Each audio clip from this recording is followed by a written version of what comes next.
Good evening.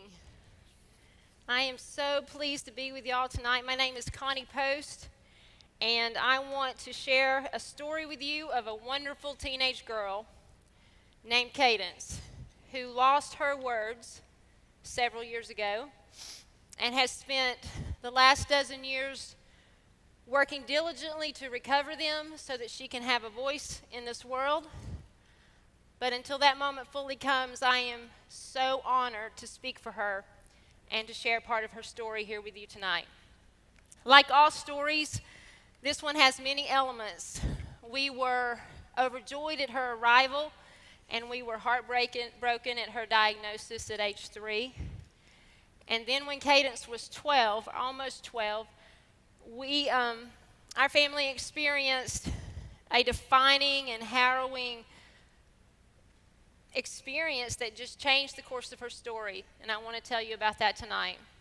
From the time she was small, Cadence had been through so much, trying desperately to learn and to live in a world that she couldn't understand, like so many autistic children do. And we had lots of ups and downs, but eventually we found ourselves as the parents of a preteen. And by some miracle, we had all managed to live through the onset of puberty with her. Preteen, that age is so tough on individuals with autism, but, who are we kidding? It's tough on every kid, right? And their parents. And I've got 3 teenagers at home and a preteen. Is there anybody else living that scene right now? It's terrifying. It's absolutely terrifying. And because, seriously, do any of us know what we're doing? I don't. Maybe you do. And there is a support group for parents of teens and preteens that are going to meet at the back in the lobby while everybody else is dancing, okay? There's just so much going on in their bodies, their hormones, their mind. And for a child with autism, going through puberty is so difficult because, especially if they don't have a voice and they can't express how they feel and they can't understand what's going on. So you see a lot of frustration, tears, anger, and emotional turmoil. And at this stage is when medication is often prescribed for the parents. So that's what we had been dealing with. But things had finally started to level off, because that's what happens with autism. Life blows up, you figure out how to live it. Life blows up again, you figure out how to live it, right? Those of you, yeah. So we had finally managed to figure out how to live it, and thought we had turned a corner. Okay, we turned a corner, but then school started that August, and she just fell apart. Everything fell apart. It was a new school. Everything was big. Everything was new. Everything was loud. And she became so anxious, and she cried every single day. She was completely in survival mode. And she started getting aggressive with the staff there, and every single day was another issue. So I felt like a change in her classroom setting needed to take place, so I set up a meeting to discuss this, and I walked into the meeting, and I said my hellos, and I was promptly told, "Mrs. Post, it is time for you to put Cadence into residential care." And she was not even 12 years old. And they were done. Her issues were too big, and they simply did not know what to do with her any longer, and they had nothing left to give, and they had gone as far as they could. And I was just absolutely blown away. Shock does not even begin to describe how I felt. It was such a drastic turn of events, and it seemed obvious to me that the environment was the biggest issue, so a simple, or at least one solution, would be to change her classroom or her school and let her keep her life. Let her stay at home with her family. But they recommended residential care as a solution. Now, you need to understand there are only 3 residential care facilities for children in the upstate, from the upstate all the way down to Charleston, just 3.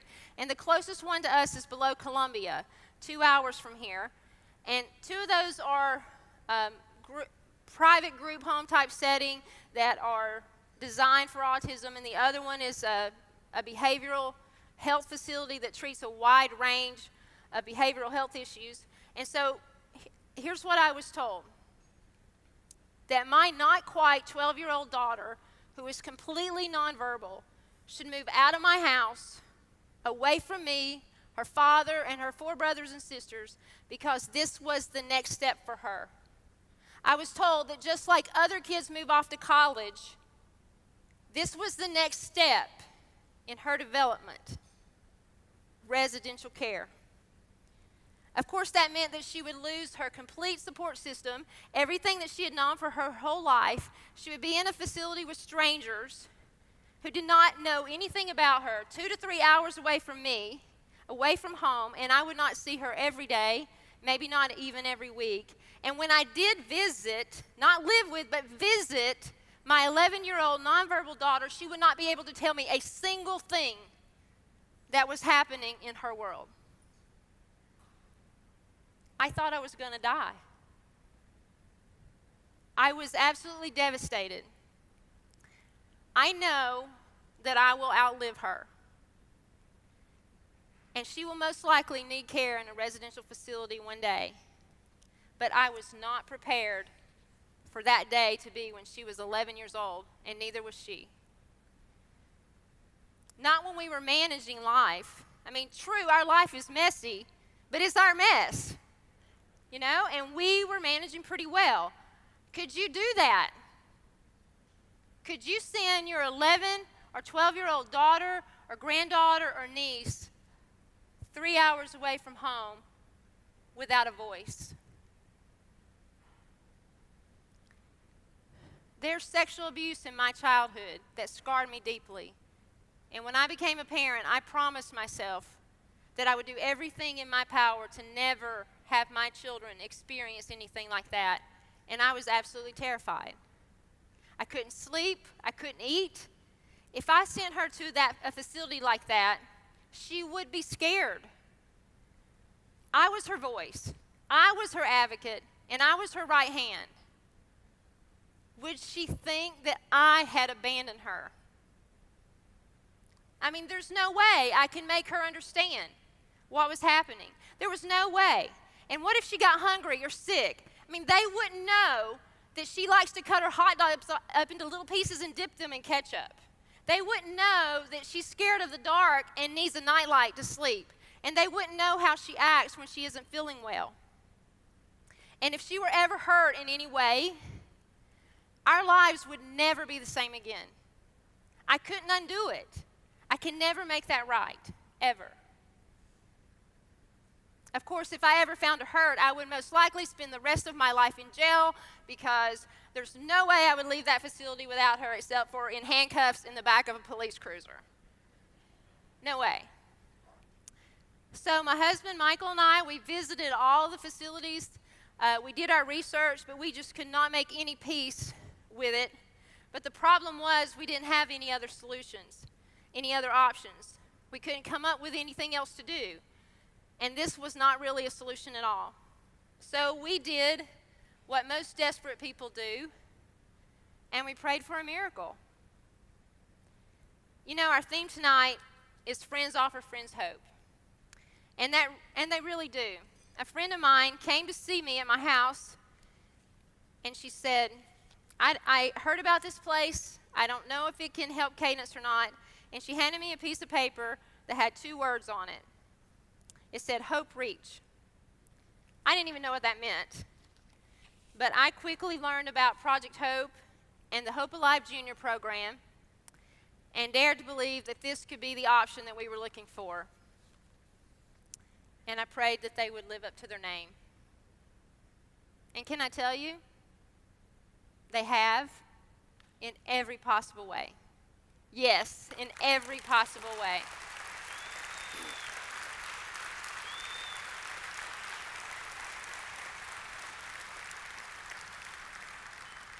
They were the miracle that we begged God for.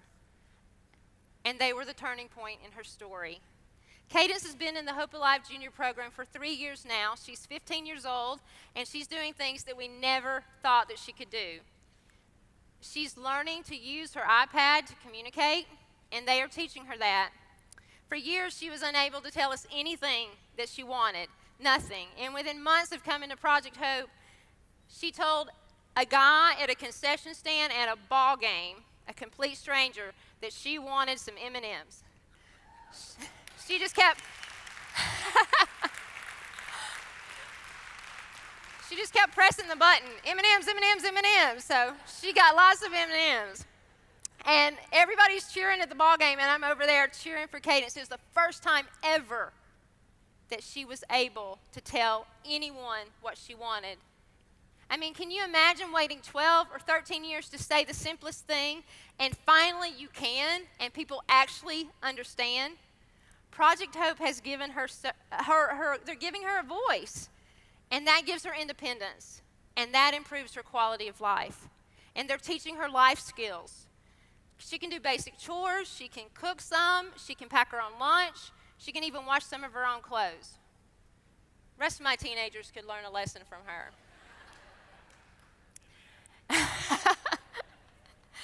She is so proud when she accomplishes something like that, and to see her happy and content makes me happy and content. I mean, isn't that what you want for your children?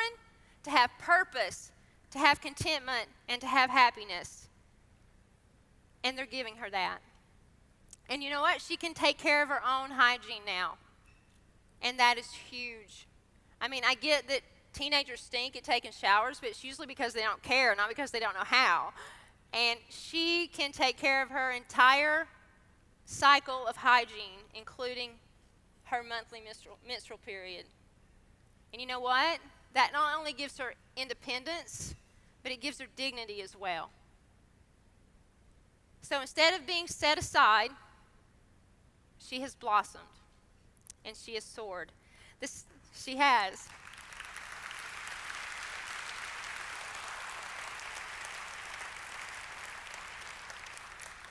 The staff that works with her every day have given her so much. They've believed in her so much. And she has grown in unimaginable ways, and she shines because of their exceptional skill and dedication. And they've given me so much because they've given me the gift of my daughter. They've given me the chance to keep her at home where she belongs with me in my house. To laugh with her and to watch her grow and to celebrate these milestones and successes and to know that she is safe and she is warm and she's fed and she's loved. I know that most of you did not know me before tonight, but I know you.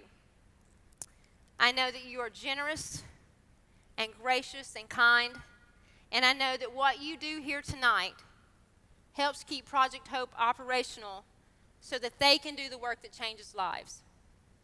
And believe me, what happens at Project Hope changes everything. It's changed everything for our family, and you make that possible. So I count you among my most precious friends because you have given us great hope. You've given us more than that. You've given us our daughter's very life. You've given us her happiness. You've given us a different future for her story.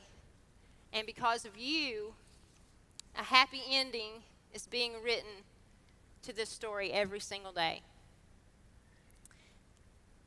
About a year and a half ago, I found out something that just chilled me to the bone, but I need to share with you tonight. The behavioral health facility that I mentioned earlier, the one that treats a wide spectrum of different behavioral issues,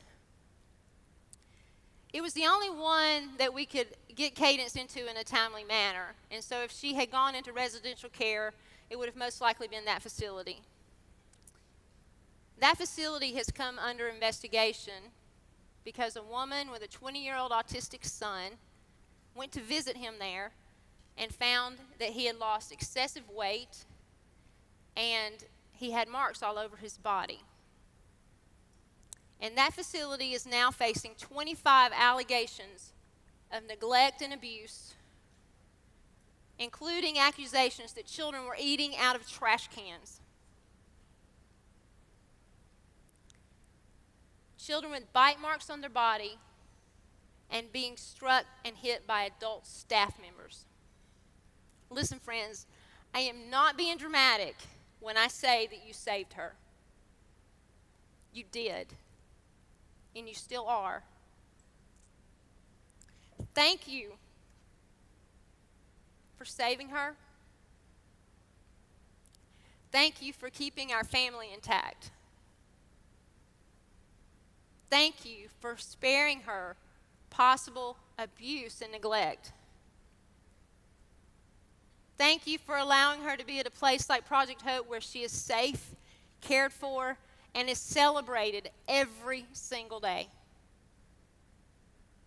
Thank you for giving her a better future than we ever thought possible, and allowing us to no longer live in fear, but to live in the light of hope. I must say 2 more thank yous before I get run off the stage for taking up too much time. First, thanks be to God for sustaining us when we had no strength and comforting us when we were broken.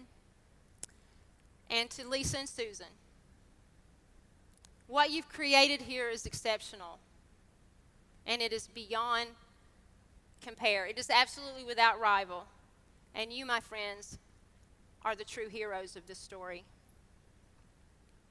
My sweet girl is here tonight. We're keeping our fingers crossed that she's going to come up on the stage. I'm thrilled that she's going to use her iPad to greet you.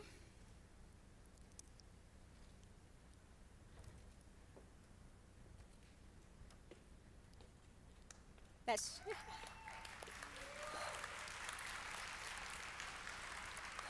all right.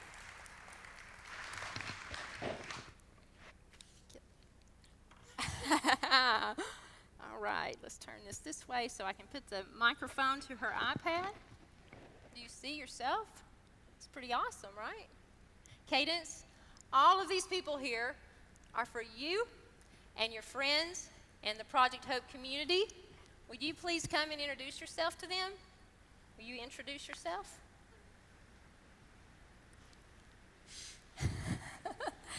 Just give her a second to get her bearings. Come here, sweetie. Can you use your words? She's watching. All right. All right. Can you watch me? This is what autism is, folks. Okay. Sweetheart, can you use your words right here? Look. Look. Use your words and introduce yourself. My name is Connie Post. And is there anything else that you would like to say to your friends tonight? Thank you. Thank you. Look, Cadence. Can you give everybody a wave?